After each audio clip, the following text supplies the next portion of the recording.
Al via ufficialmente da oggi le sanzioni previste dalla normativa sulle vaccinazioni obbligatorie in caso di mancata presentazione dei documenti richiesti, sospensione per nidi e materne o multe per le scuole dell'obbligo.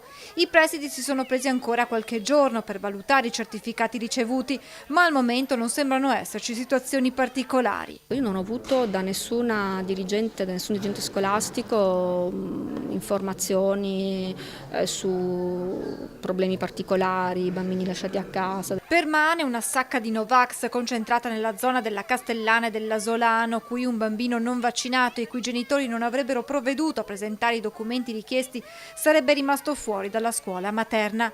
Si tratta di casi isolati, spiega la dirigente scolastica Sardella, che aggiunge poi come a Treviso ci siano state famiglie che hanno tergiversato, ma che alla fine o hanno regolarizzato la propria posizione o preferito tenere i figli a casa.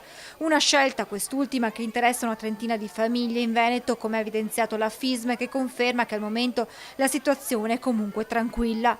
L'ULSS 2 fa sapere che una decina di famiglie i cui figli non erano vaccinati in questi ultimi giorni ha fissato un appuntamento per iniziare l'iter. Questa mattina poi a Treviso riunione tra i presidi, è stata l'occasione per fare il punto con qualche dirigente scolastico che avrebbe chiesto informazioni sui documenti necessari per procedere alla sospensione degli alunni non in regola. Presidi che si trovano a fare i conti anche con un drastico calo delle iscrizioni.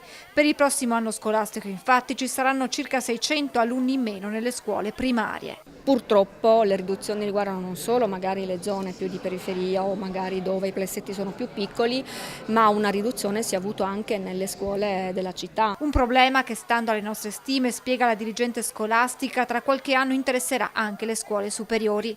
Al momento le difficoltà maggiori si registrano appunto alle elementari, con una situazione che non è delle migliori per gli studenti. Comporta che o alcuni plessi non riescono a fare la classe perché sono inferiori al numero di 15 alunni, che è il minimo, oppure addirittura si vanno a creare classi chiamate pollaio, comunque con un numero elevato di bambini, perché altrimenti dovrebbero essere mandati via.